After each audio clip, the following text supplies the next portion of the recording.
Hi everyone, my name is Mariana Santin, and today I'm gonna talk about a really important and complicated topic, which is racism in the USA and whether the police are racist or not. For this project, I used three different sources. One is a podcast, an article, and the other one is a chart. Each of one of these gives a different point of view, which honestly helped me understand how big of a deal this issue really is.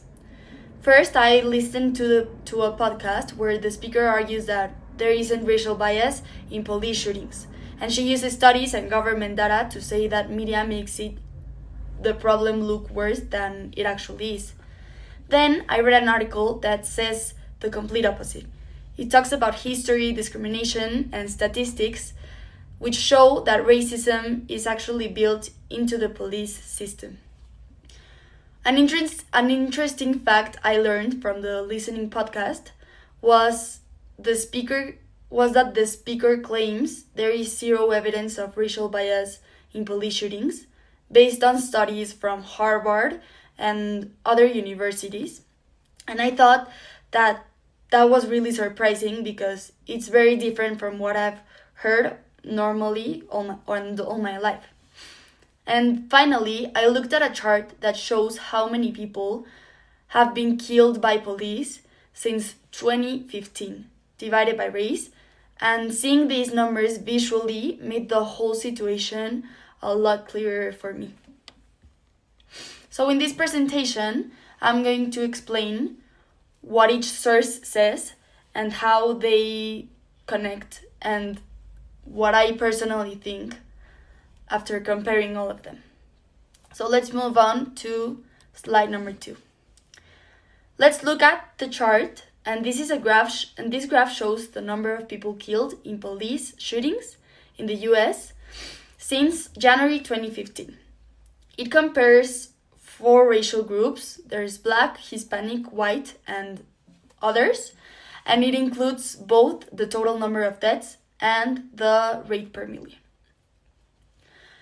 As we can see here, white people have the highest total number of deaths with about 204,099, and that's almost twice as many as black victims, who have around 1,301. Hispanics have over 9,900, and the others group has the lowest number at 220. But the really important part is the rate per million, because that shows risk depending on population size.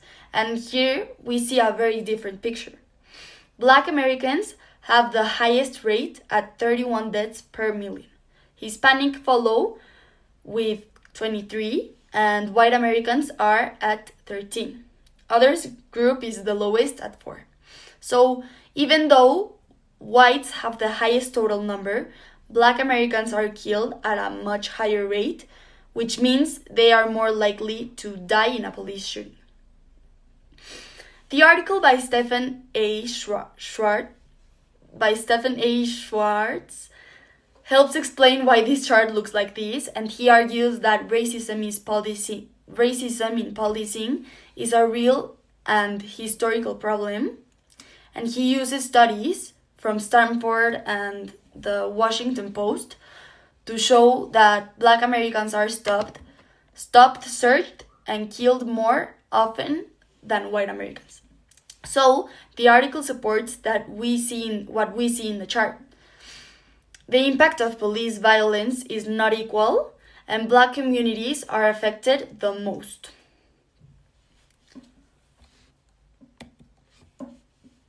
To wrap everything up, after comparing the podcast, the article, and the chart, I learned that this topic is way more complicated than it has always seemed to me. And the podcast argues that there is no racial bias in police shootings and says that the reason black people have more encounters with police is because of higher violence and crime rates in certain areas.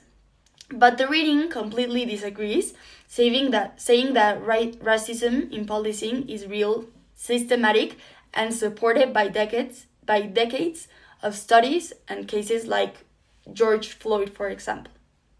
These are some of the key findings that I wrote to conclude.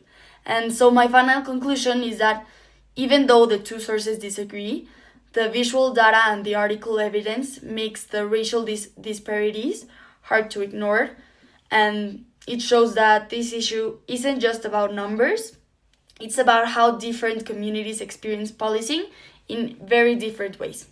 And overall, I learned a lot, especially about how two sources can look at the same data and still reach totally different conclusions. That really shocked me. Thank you very much.